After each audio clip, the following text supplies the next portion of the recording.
teach 7 croyances fondamentales qui différencient les formations des chrétiens. Alors, moi qui t'ai 6 déjà, et au même qui peut suivre émission, ça, moi conseille pour aller suivre. Alors, 7e croyance qui différencie formation avec chrétien, c'est que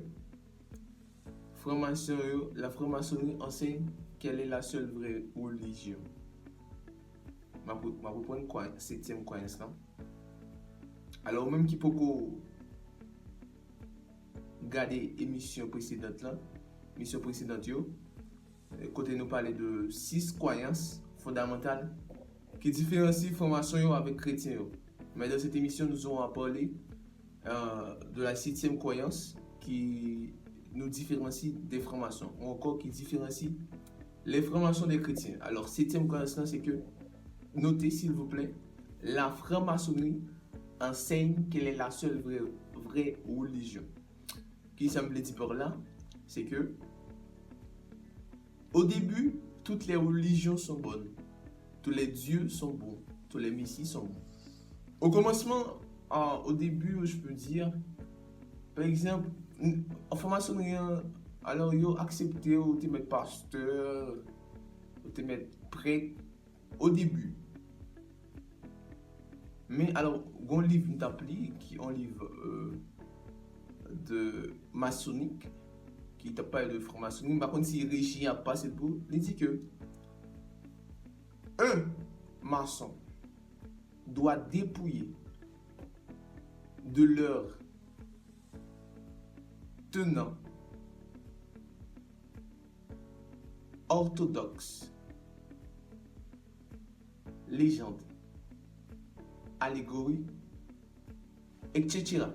Il dit que franc-maçon doit dépouiller de tout un mythe, de tout dogme, de tout, c'est ça auteur l'a dit. Il dit franc-maçon, il doit dépouiller de tout dogme, de toute allégorie, de toute légende, de tout tenant orthodoxe. Ce qui veut dire que la franc-maçonnerie enseigne qu'elle est la seule vraie religion. En d'autres termes, un franc-maçon a une perspective supérieure au-delà des groupes religieux séparés.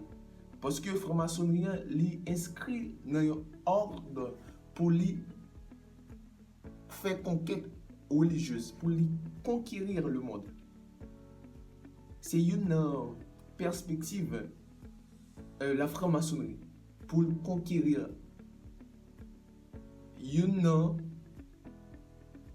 Un critère, alors, une bagarre qui fait partie de champ franc-maçonnerie. C'est que yo accentué sur la conquête religieuse. Et parce que, j'aime te dire là, dans l'émission précédente, c'est vers les années 1800, côté que franc-maçonnerie, tu vas connaître une expansion aux États-Unis vers les années 1800. Donc, franc-maçonnerie est inscrit dans le cadre pour les expandre, pour les connaître des expansions, pour les répandre chaque jour à travers le monde. Ça, c'est un principe franc-maçonnerie. Alors, si vous êtes dans la franc-maçonnerie, vous devez vous repentir. Vous devez accepter Jésus-Christ. Parce que franc-maçon, normalement, s'il veut sauver, il doit accepter Jésus-Christ. Si vous êtes dans la franc-maçonnerie, vous devez croire en Jésus et à l'évangile. Que Dieu vous bénisse et rendez-vous pour une prochaine émission.